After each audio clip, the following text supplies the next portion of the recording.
जरा मन लगाकर सुनिए दोस्तों, आज हम एक ऐसी अविश्वसनीय और गहरी कहानी सुनाने जा रहे हैं जो हमें यह सिखाएगी कि हम अपने मन की बेचैनी और उलझनों से कैसे मुक्त हो सकते हैं। हम बात करेंगे भगवान बुद्ध के महान शिष्य सारिपुत्र की। वे न केवल बुद्ध के सबसे बुद्धिमान और ज्ञानी शिष्यों में से एक थे, बल्कि वे एक ऐसे इंसान भी थे जो मन के भीतर चलने वाले गहन संघर्षों से जूझ रहे थे। ये कहानी केवल अतीत की एक गाथा नहीं है, बल्कि यह हम सभी के लिए एक मार्गदर्शक है। यह हमें सिखाती है कि कैसे अपने मन पर विजय प्राप्त करके सच्ची शांति और खुशी हासिल की जा सकती है। इस वीडियो को अंत तक जरूर देखें, क्योंकि अंत में मैं आपको एक ऐसा सरल और शक्तिशाली अभ्यास बताऊंगा जो आपकी जिंदगी को एक नई दिशा दे सकता है, चाहे आप दुनिया के किसी भी कोने में क्यों ना हो।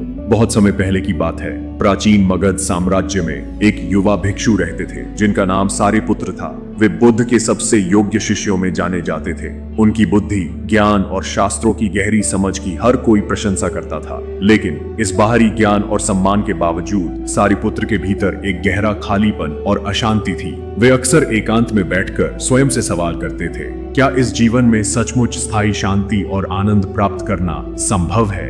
मैं इतना विद्वान होकर भी दुखी क्यों महसूस करता हूँ? रातें उनकी आंखों में कटती थीं और वे अपने मन की बेचैनी को समझ नहीं पाते थे। ये एक ऐसा दर्द था जिसे वे किसी के साथ साझा नहीं कर सकते थे। उनके मन के ये गहन सवाल उन्हें भीतर से बेचैन किए जा रहे थे। इस बेचैनी ने उन्हें एक दिन मजबूर किया कि वे इन सवालों के जवाब सीधे अपने गुरु भगवान बुद्ध से पूछें। अगली सुबह बिना कुछ खाए पिए सारिपुत्र ने बुद्ध के आश्रम की ओर अपनी यात्रा शुरू की। उनका मन सवालों के बोझ से भरा हुआ था। रास्ते में वे एक वृद्ध और शांत साधु से मिले जिनकी आंखें गहरी और अनुभवी थी। साधु ने सारिपुत्र को देखा और बिना कुछ कहे उनकी आंखों में झांका। सारिपुत्र ने महसूस किया कि जैसे साधु उनके मन की गहराई को पढ़ रहे हों। साधु ने एक शांत मुस्कान के साथ कहा, हे युवा भिक्षु, जो सवाल तुम्हारे दिल को दुख दे रहे हैं उनका जवाब तुम्हें बाहर नहीं बल्कि तुम्हारे भीतर ही मिलेगा।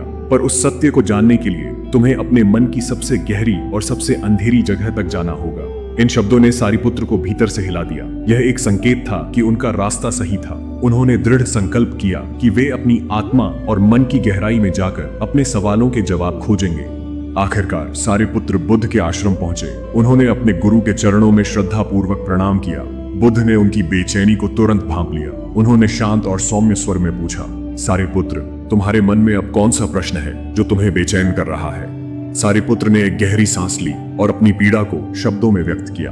हे महात्मा, मैं यह समझ नहीं पाता कि मेरी पीड़ा का असली कारण क्या है। क्या दुख हमारे कर्मों का फल है? अगर ऐसा है तो निर्दोष और अज्ञानी लोग क्यों पीड़ित होते हैं? मैं इस जीवन में सच्ची शांति और आनंद कैसे पा सकता हूँ? बुद्ध धीमे से मुस्कुराए। उन्होंने कहा, सारिपुत्र, यह एक बहुत ही महत्वपूर्ण प्रश्न है। दुख के कई कारण हैं, पर सबसे बड़ा कारण हमारी अज्ञानता, हमारा भ्रम और वस्तुओं या विचारों से अत्यधिक लगाव है। हम अक्सर उस सत्य को भूल जाते हैं जो हमें मुक्त कर सकता है। मैं तुम्हें एक मार्ग बताता हूं जिससे तुम जीवन की सच्चाई को समझ पाओगे।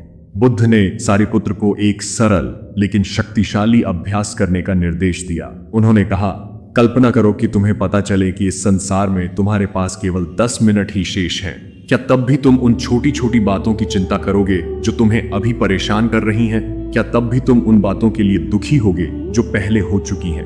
उन्होंने आगे कहा, सारिपुत्र, जीवन क्षण भंगुर है और सुख दुख अस्थायी है। वे हमारे कर्मों और विचारों का परिणाम है। इसे समझो और अपने मन की गहराइयों को खोजो।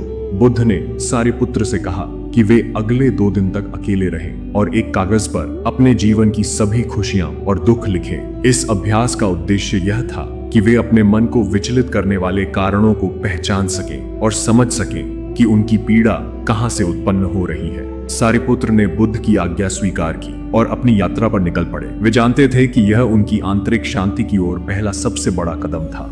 सारिपुत्र ने बुद्ध के बताए अनुसार 2 दिन एकांत में बिताए। उन्होंने अपने मन की गहराइयों में गोता लगाया और अपने सुख दुख को एक कागज पर लिखना शुरू किया। यह उनके लिए एक बहुत ही भावनात्मक और चुनौतीपूर्ण अनुभव था। उन्होंने लिखा कि कैसे वे हमेशा दूसरों से अपनी तुलना करके खुद को कम आंकते थे और यह सोच उनके मन को कितना भारी कर देती थी। उन्होंने ये भी महसूस किया कि उनका दुख अक्सर उन चीजों की अपेक्षा से उत्पन्न होता था जो उनके पास नहीं थी। लेकिन उन्होंने यह भी लिखा कि उनके पास कितनी अनमोल चीजें थीं। उनके परिवार का प्यार, बुद्ध का स्नेह और जीवन की छोटी छोटी खुशियां, जैसे कि उगते सूरज को देखना या पक्षियों का संगीत सुनना। उन्होंने महसूस किया कि ये छोटी छोटी खुशियां ही उनके जीवन की असली निधि थीं, जिन्हें वे अक्सर अपनी बड़ी उलझनों में नजरअंदाज कर देते थे। इन 2 दिनों में सारिपुत्र ने एक महत्वपूर्ण सत्य जाना। उनके दुख उनके अपने विचारों और इच्छाओं से उत्पन्न होते थे। उनका मन ही उनका सबसे बड़ा दुश्मन और सबसे अच्छा दोस्त दोनों था। जब मन को समझा जाता है तो दुख स्वयं समाप्त होने लगते हैं। हालांकि यह समझना आसान नहीं था। जब भी दुख की भावनाएं हावी होती थी तो खुद को संभालना उनके लिए बहुत मुश्किल होता था। यह यात्रा एक सच्ची सीख थी, जिसमें उन्हें अपनी कमजोरी और ताकत दोनों का सामना करना पड़ा। जब सारिपुत्र 2 दिन बाद वापस बुद्ध के पास लौटे तो उनके चेहरे पर एक नई शांति और चमक थी। उन्होंने अपने अनुभव सुनाए और कहा, हे महात्मा, यह समझना आसान तो नहीं, पर मैंने यह जान लिया कि हमारे मन की शक्ति कितनी महत्वपूर्ण है। बुद्ध ने एक गहरी मुस्कान के साथ कहा, सारिपुत्र, मन का नियंत्रण सबसे बड़ा धर्म है। जब तुम इसे प्राप्त कर लोगे तो तुम्हारा जीवन सच्ची खुशियों और शांति से भर जाएगा। सारिपुत्र ने एक अंतिम प्रश्न पूछा, लेकिन मन को नियंत्रित करने का सही उपाय क्या है? जब इच्छाएं और व्याकुलता इतनी प्रबल हों तो उनका क्या करें? बुद्ध ने उत्तर दिया, मन को एक बच्चे की तरह सरल और सहज बनाओ। न ज्यादा अपेक्षा रखो, न ज्यादा निराशा में डूबो। हमेशा मध्यम मार्ग पर चलो, जिसमें स्थिरता और शांति हो। सारिपुत्र ने मन ही मन यह वादा किया कि वे इस रास्ते पर निरंतर चलेंगे, चाहे कितनी भी मुश्किलें आएं। सारिपुत्र ने ध्यान साधना को अपनी जीवन शैली का एक अभिन्न अंग बना लिया। हर दिन वे सुबह शाम ध्यान करते और अपने मन को शांत करने की कोशिश करते। लेकिन जीवन की राह हमेशा आसान नहीं होती। गांव के कुछ लोग बुद्ध और सारिपुत्र की शिक्षाओं पर शक करते थे। उनमें से एक, जिसका नाम विक्रम था, अक्सर सारिपुत्र से कहता था, क्या तुम्हारा यह ध्यान धारणा सचमुच तुम्हारे दुखों को मिटा सकती है? यह दुनिया तो दुखों से भरी हुई है। सारिपुत्र ने शांति और धैर्य के साथ जवाब दिया, ध्यान हमें अपने मन की ताकत को समझने में मदद करता है। जब हम अपने मन को नियंत्रित करना सीख जाते हैं तो बाहरी परिस्थितियां हमें प्रभावित नहीं कर पाती हैं और हमारे दुख कम हो जाते हैं। विक्रम ने चुनौती दी, अगर तुम्हारा ध्यान इतना प्रभावी है तो क्या तुम्हारे परिवार और मित्र खुशहाल हो गए हैं? सारिपुत्र ने जवाब दिया, ध्यान केवल मन की शांति के लिए नहीं है, बल्कि यह खुद को समझने और एक बेहतर इंसान बनने के लिए है।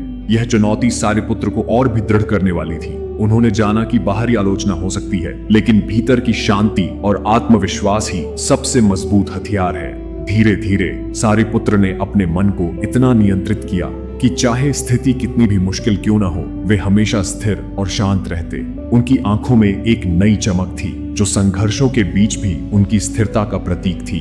समय बीतता गया और सारिपुत्र ने बुद्ध के बताए मार्ग पर निरंतर चलना जारी रखा। उन्होंने न केवल अपने मन को नियंत्रित किया, बल्कि जीवन के गहरे सत्य को भी समझा। उन्होंने जाना कि सच्ची शांति बाहरी घटनाओं पर निर्भर नहीं करती, बल्कि हमारे मन की स्थिरता पर निर्भर करती है। एक दिन बुद्ध ने सारिपुत्र से कहा, अब तुम अपने मन की गहराइयों को समझ चुके हो, अब अपनी यह सीख दूसरों तक पहुंचाओ, उन्हें भी इस शांति का रास्ता दिखाओ। सारिपुत्र ने अपने गांव और आसपास के लोगों को बुद्ध के उपदेश सुनाने शुरू किए। उन्होंने सरल भाषा में बताया कि कैसे अपने मन को समझकर हम जीवन की कठिनाइयों से पार पा सकते हैं। एक बार गांव के लोग उनके पास आए और पूछा, तुम्हें यह शांति कैसे मिली? सारिपुत्र ने मुस्कुराते हुए कहा, जब मैंने अपने मन की बात सुनी, अपने दुखों को समझा और उन्हें स्वीकार किया। मन जब शांत होता है तो जीवन में खुशियां खुद ब खुद आ जाती हैं। सारिपुत्र की कहानी हमें यही सिखाती है कि हम सभी के अंदर एक ऐसी शक्ति है जो हमारी परेशानियों को मात दे सकती है। बस जरूरत है अपनी आत्मा की आवाज को सुनने की और अपने मन को समझने की। और अब जैसा कि मैंने वादा किया था, मैं आपको एक ऐसा अभ्यास बताने जा रहा हूं जो आपकी जिंदगी को बदल सकता है। अगले 5 मिनट के लिए बस एक शांत जगह पर बैठें, अपनी आंखें बंद करें और अपने मन को देखें। सोचें कि आज आपको किन किन बातों ने परेशान किया है। हो सकता है कि यह किसी की कही गई बात हो या कोई अधूरा काम हो।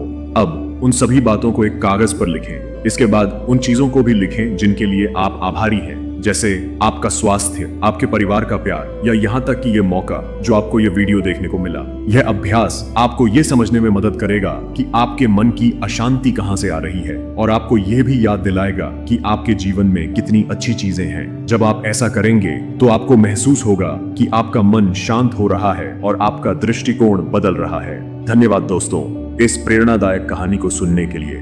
अगर यह वीडियो आपको अच्छा लगा हो तो कृपया लाइक करें और इसे अपने परिवार और दोस्तों के साथ शेयर करें। अगर आप ऐसे ही और भी जीवन बदलने वाले किस्से और ज्ञान पाना चाहते हैं तो हमारे चैनल को सब्सक्राइब करें और बेल आइकन जरूर दबाएं ताकि हर नया वीडियो आपको तुरंत मिले। नीचे कमेंट में बताएं कि आपको सारिपुत्र की यह कहानी कैसी लगी और आप कौन सी दूसरी कहानियां सुनना चाहेंगे। हमेशा याद रखें, सच्ची खुशी और शांति आपके अपने दिल में है। खुद को जानिए और अपने जीवन में रोशनी फैलाइए। फिर मिलेंगे एक नई कहानी के साथ। तब तक के लिए आपका दिन शुभ हो।